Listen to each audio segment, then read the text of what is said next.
Muy bien. Amado, ¿cómo estás? Buen día, amigo. ¿Cómo estás, Mauro? Gracias por atender. Gracias por... No, al revés, gracias por... ¿Cómo va? Tener esta charla. ¿La familia? Sí, acá estamos. Acá, entre niños. Bien. Muy feliz.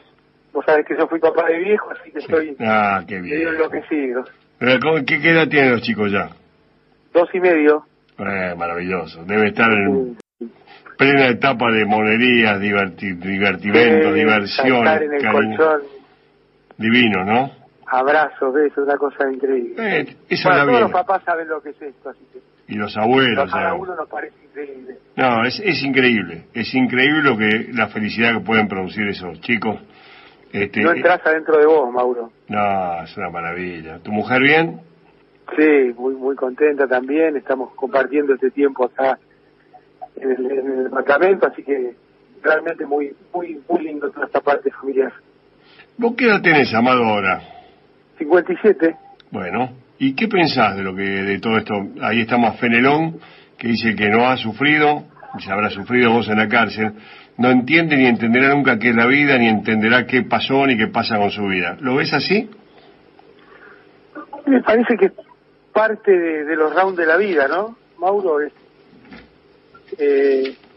los que hemos recorrido muchas cuestiones, sabemos que la vida tiene eso, que tiene momentos de alta intensidad de alegría y de felicidad y momentos de sufrimiento, y tenemos que ir procesando todo eso para tratar de ser lo mejor persona posible y lo más solidario posible.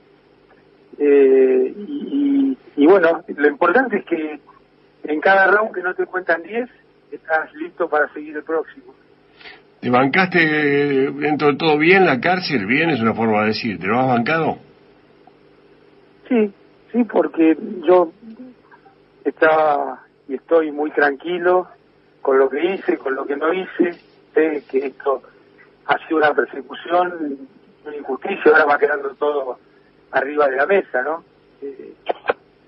Con demasiada claridad. Lamentablemente para la Argentina era cierto todo lo que veníamos planteando, que había una organización criminal encabezada por el presidente de la Nación, con Patricia Bullrich y Germán Garabano, donde hacían cosas tan insólitas como tener una mesa judicial institucionalizada, salía en los diarios de mayor tirada.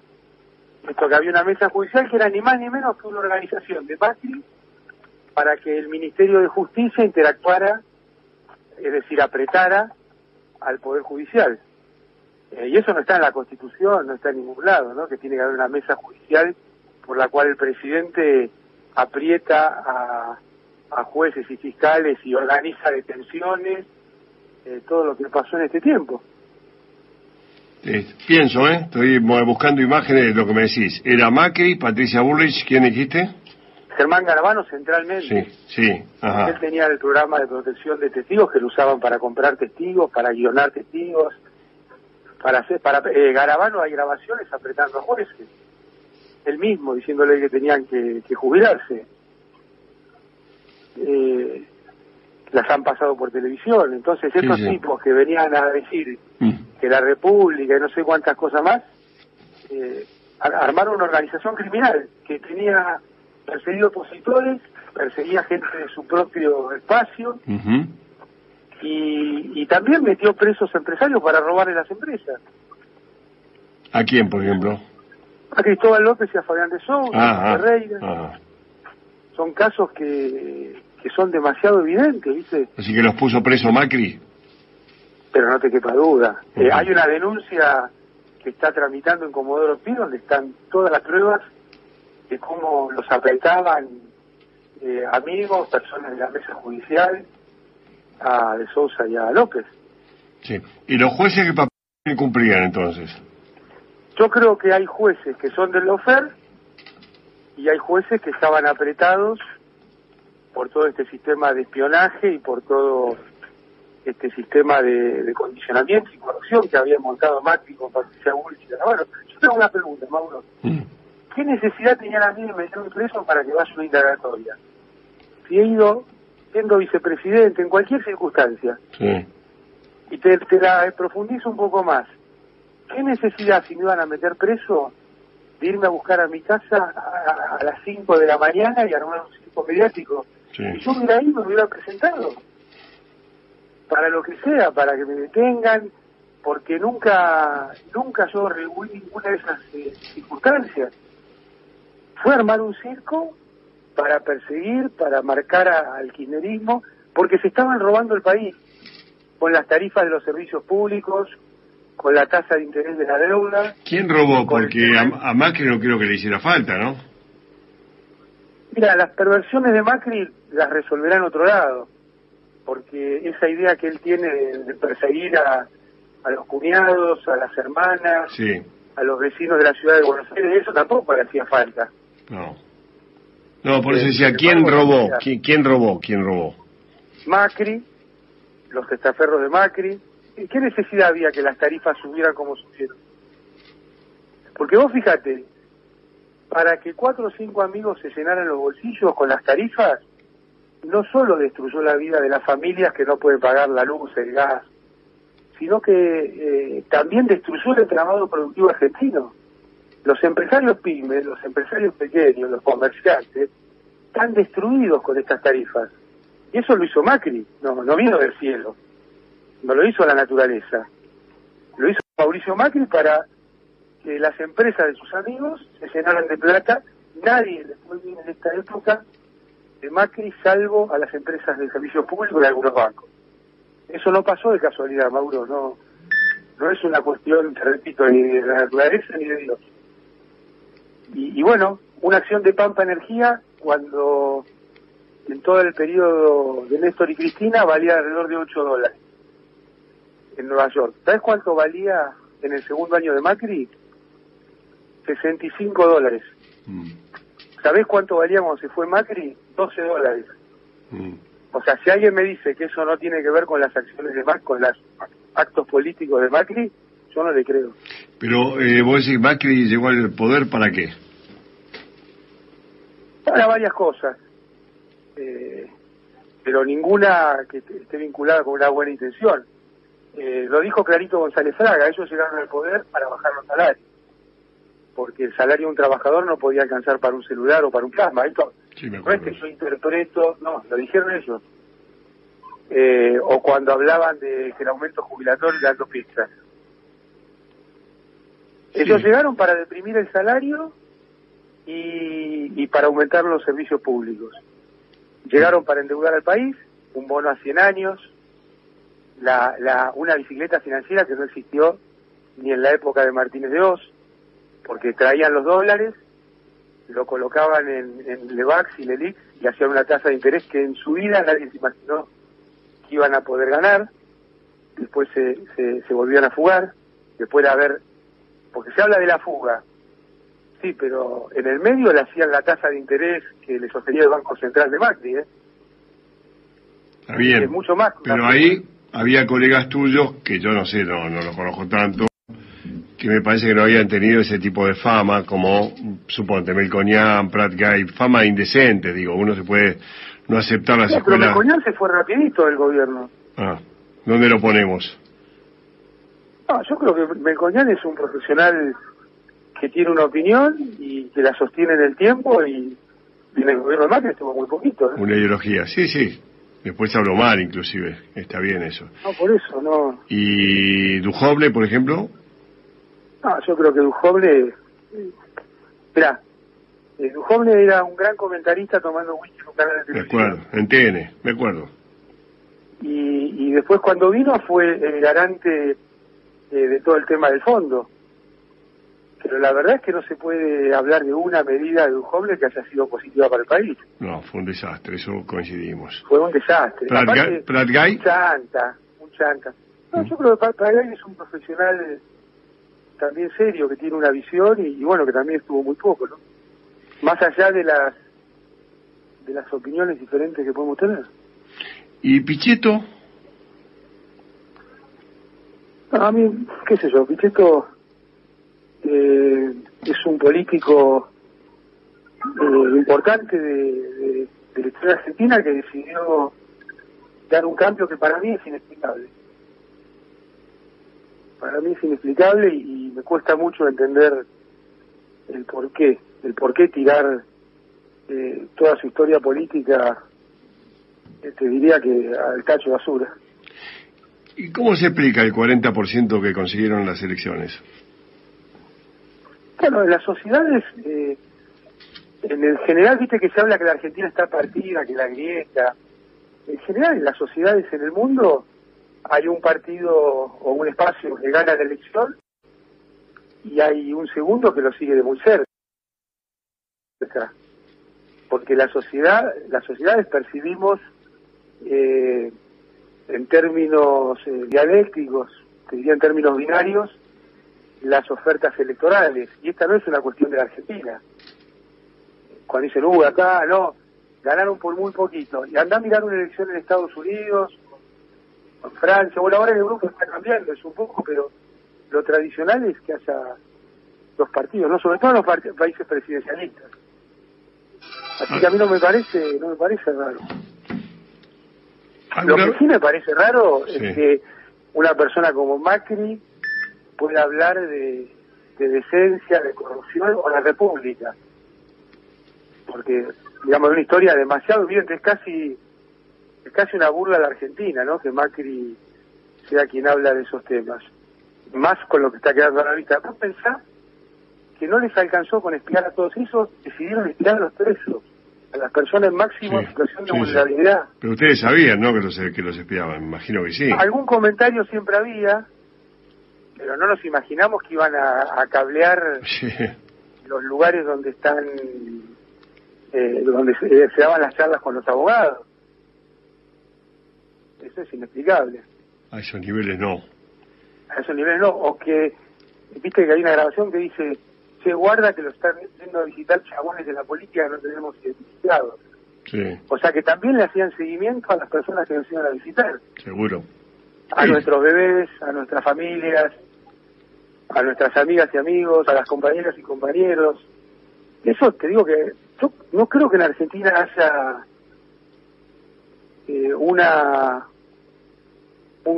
antecedente de tamaño nivel de organización criminal como el que montó Macri con Patricia Bullrich y Garabano. Bueno, porque era una organización, por eso estaba la mesa judicial. En otro sentido lo dijo Ramos Padilla, eso, ¿no? En otro sentido, cuando dijo descubrir una red de espionaje ilegal y qué sé yo, cuando fue al Congreso, antes lo había dicho. Estaba asombrado, ¿te acordás de cuando dijo eso? Vinculado con la embajada, que yo hablé con él, yo lo quiero mucho. Y me dijo, no sabés lo que sí me lo van a creer, y algo dijo, no dijo ni la cuarta parte de lo que él creía que había descubierto como espionaje internacional. Quiere decir que el mundo se maneja, en Argentina, que el mundo se maneja de esa manera, de la manera Macri, ¿no? Habrá grandes partes que sí, pero las sociedades no creo que admitan tamaños, niveles de... Por eso dije los políticos, ¿no? Claro, sí, porque acá, aparte imagínate el mundo empresario, metían en cana tipos que duraban un día o dos porque se quebraban antes de arrancar. Y está bien, un empresario por ahí no está preparado para soportar ese nivel de presión sobre su familia, sobre su empresa, sobre él. Pero eso se convirtió en espirales. Uno ve lo que es el cuento de la causa de los cuadernos, una cosa impresionante. Esta próxima pregunta te la voy a preguntar suave, como soy yo, o sea que yo no soy agresivo y vos sos amigo, me tenés que entender todo. ¿Te preguntan a vos quién gobierna, si Cristina o Alberto? No, y yo creo, mira, que en un espacio político, porque te acordás que antes era quien gobierna Néstor o Cristina. Sí. Y primero decían Néstor es presidente, pero es chirolista y Cristina es la que manda. Sí. Después decían, no, Cristina es una mujer y Néstor está atrás y es el que manda. Sí. Y siempre se juega con esta idea, porque lo que se busca es generar división interna y lo que se busca es limar el poder presidencial. En definitiva, lo que se busca es limar la política como mecanismo de resolución de conflicto en la sociedad.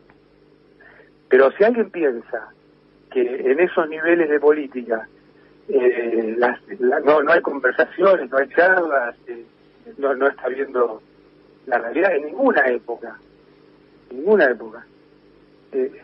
Macri mismo nos dijo, a mí me estaban diciendo que nos íbamos a la mierda y yo seguí igual, algo así dijo, ¿no? Sí. Hay un presidente que está en pleno ejercicio de todas sus funciones, hay un espacio político que tiene una referencia ineludible, que es Cristina Fernández de Kirchner, que además institucionalmente es la vicepresidenta, que además yo creo que lo está haciendo. Es muy difícil ser vicepresidente, Mauro. Mira quién lo dice, ¿no? Sabemos la tragedia de la historia de los vicepresidentes en la Argentina. A ver, pero por vos, contame por vos, ¿por qué es muy difícil? No, porque uno digamos, la idea de cortarse solo o hacer cosas suelto en un espacio, bueno, arrotrar, ¿no? En otras épocas. Sí. Lo vemos desde la época de Alfonsín. Todos. El vicepresidente jugaba mal. Bueno, mi idea de lo que era la vicepresidencia era justo lo contrario. Sí. Era una pieza más de un entramado político, de un sistema político que tenía que cumplir y que actuar en consecuencia de eso. Yo no podía buscar una cuestión personal en ese lugar. Ni querías. Pero no se me pasaba por la cabeza, porque además después de lo de Cobos, que fue una catástrofe, Sí. porque uno se olvida, podríamos decir que el primer Temer de Sudamérica fue Julio Cobos, ¿no? En la época de la 125. Sí. Uno se olvida de lo que eso fue, porque decían, no, bueno, el vicepresidente tiene que tener su visión propia. Hay una institucionalidad en la Argentina y el vicepresidente es todo el poder en expectativa, o sea, tiene poder cero. En expectativa está ahí sentadito, pero en realidad si busca tensionar o cambiar ese tipo de cuestiones, bueno, me parece que ahí hay un problema institucional. Por eso yo creo que este gobierno va en ese sentido muy bien. Creo que con la pandemia el presidente ha tenido actitudes muy valientes y muy políticamente adecuadas, porque imagínate lo que sería esto si Alberto Fernández hubiera hecho la gran Boris Johnson, la gran Bolsonaro, la gran Donald Trump, ¿no? No, eso no. Hoy los mismos que lo están tironeando por el tema de que hay que abrir la cuarentena dirían que es el responsable de las cientos de miles de muertes. La idea de... Hay que ser cuidadoso. Perdóname. La idea de la expropiación de Vicentín, ¿de Alberto o de Cristina? No, yo creo que Alberto es un tipo que conoce mucho de derecho, conoce mucho del Estado y además conoce mucho del funcionamiento institucional de Argentina. Era una situación que era insostenible, porque acá lo que nadie termina de decir es que el Vicentín le debía 15 mil millones de pesos al Banco Nación. Entonces, se habla de expropiación. ¿Quién expropió a quién? Si esto, en vez de ser el Banco Nación, hubiera sido el HSBC, ¿alguien se asombraría de que los accionistas del HSBC tomaran alguna situación sobre Vicentín? Para mí, Vicentín expropió a la Argentina esos 15 mil millones de pesos que tendrá que explicar Macri González Fraga cómo se lo dieron. Sí. Garantías, por fuera de toda la normativa y en tiempos que ya estaba por terminar o sea, ya se avanzaba hacia la cesación de pagos. Entonces, esto nadie, de todos los analistas serios, nadie lo analiza. No, sí, está Ahí claro. hay una expropiación de la plata de todos los argentinos. Sí, ¿Dónde sí. está la seguridad jurídica del funcionamiento de la Argentina? Cuando a una empresa le dan 15 mil millones de pesos y al momento que ya está por entrar en cesación de pagos. ¿Quién puede explicar eso? Yo lo tengo muy claro, solo que hay un camino jurídico que no sé si es el que están haciendo o no, esto sabrás vos. No, yo abogado no soy, pero... No, ya sé que no sos, pero... No, pero me parece que, primero, el camino de la estatización o de la expropiación mandó un proyecto de ley, así que está totalmente dentro de lo que hay que hacer. Y lo segundo, pensar que no se podía intervenir habiendo mandado un proyecto de ley, también es tomarnos de tontos, ¿no? ¿Qué hubiera pasado en ese lapso dentro de una empresa que fue capaz de conseguir 15 mil millones de pesos cuando estaba entrando en convocatoria? Que hay otro tema que no se está tocando, que es ¿qué hizo Vicentín con los que le vendían cereales en los meses de noviembre y diciembre cuando ya sabía que no necesitaba pagar? Ahí debe haber un tendal muy importante también, ¿no? Que no está explicitado. Debe haber en toda la historia política argentina, pero más en esto que estás contando más, brutal. Hernán, ¿estás ahí vos? Sí, acá estoy. Permiso, ¿te puede preguntar Hernán Lecher, Amado? Sí, por supuesto. No, bueno, pues, ¿Qué tal, Amado? ¿Cómo estás? Sos el entrevistado, tengo que pedir disculpas. ¿Cómo estás, Hernán? No, hemos tenido largas charlas de economía. Está bien, pero están acostumbrados a otro periodismo. Cuando uno les pide disculpas, los tipos se asombran o los tratan bien. ¿Qué lo tiró estos amigos nuestros, no? Amado, hace un ratito Cornejo justamente lo entrevistábamos y mencionaba que si eventualmente el Banco Nación cometió algún error, eso no es razón para expropiar. ¿Vos qué pensás de esto? Y te agrego una segunda pregunta. A raíz de la cuestión de la expropiación o del anuncio del gobierno, bueno, hubo cacerolazos incluso en la capital. ¿Cómo interpretás esa cuestión? Sí, primero hablar de errores me parece... O sea, vos fíjate, ¿no? Los mismos tipos que hablan de la corrupción, de qué sé yo, cuando les toca a ellos son errores. Me parece que a poco de andar ahí adentro se va a descubrir cómo, quién y por qué decidieron darle... Porque no estamos hablando que le dieron 10.000 pesos, ¿no? Estos 14, 15.000 millones de pesos fue plata que no fue a las pymes, fue plata que no fue a las hipotecas para comprar vivienda, es plata que salía de los intereses gigantescos que le cobraba el macrismo a los préstamos, plata que salió de los préstamos UBA. Entonces, me parece que a veces los economistas se pierden en cuestiones que son mucho más obvias. Imagínate esos 15.000 millones de pesos en crédito a las pymes, en vez de que se los haya hecho esto que han hecho con Vicentín. Entonces no se puede hablar de error, sobre todo cuando González Fraga dijo que él venía para que los asalariados entendieran que no podían llevar una vida mejor. Y esto era parte de un tema, por un lado. Y después, Hernán... No, sobre las cacerolas. Bueno, es lógico que haya gente que piense distinto y hay que escucharla, pero el gobierno tiene una base de representación y tiene también un sistema en el cual tomó decisiones y avanza.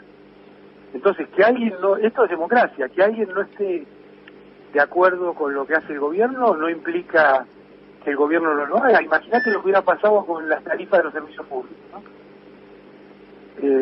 Así que yo creo que todas las opiniones son importantes, hay que escucharlas, pero eso no implica que haya que hacer, porque si no, no se podría gobernar.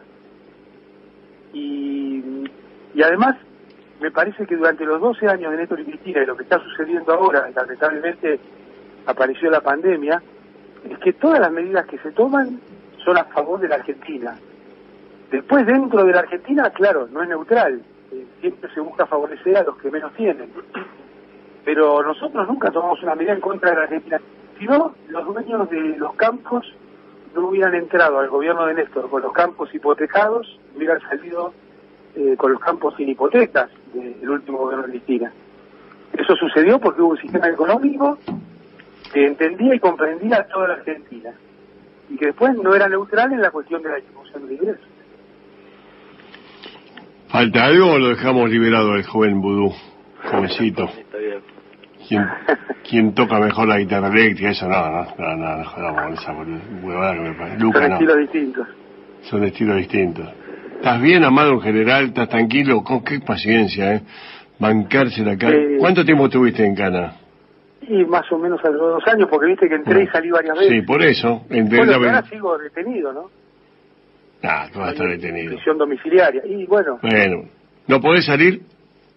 No, yo tengo una pulsera. Bueno, pero... electrónica. Hasta 100 metros. Me fuera a mover, además, ¿no? Bueno, Dios, sí, es verdad, ya me había olvidado de eso.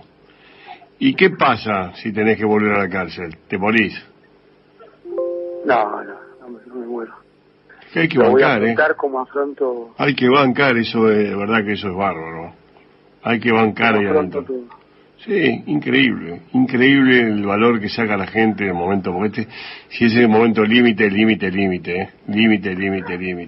Pero eso, mira, tiene que ver con tu familia, tiene que ver con tus amigos, con tus compañeros, con tus amigas, tus compañeras, y con cómo esté tu cabeza y tu corazón. Claro. Vos sabés bien esto, Sí. sabés muy bien de lo que te hablo. Sí, yo sé de qué hablas, sé muy bien de qué hablas. ¿Te hablas con Cristina? No. Nosotros, esta es la pregunta siempre del millón.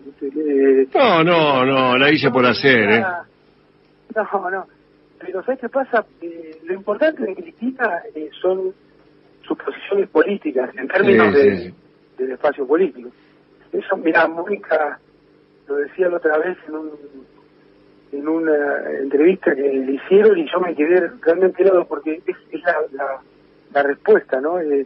A nosotros Cristina nos representa en términos de las posiciones que toma y de su consecuencia, su responsabilidad, su amor, y eso cada vez que ella habla emerge con toda claridad. Uno piensa, porque la principal perseguida política de la Argentina es Cristina Fernández de Kirchner, ¿no? Nadie se puede hacer la cara de víctima sin mirar eso.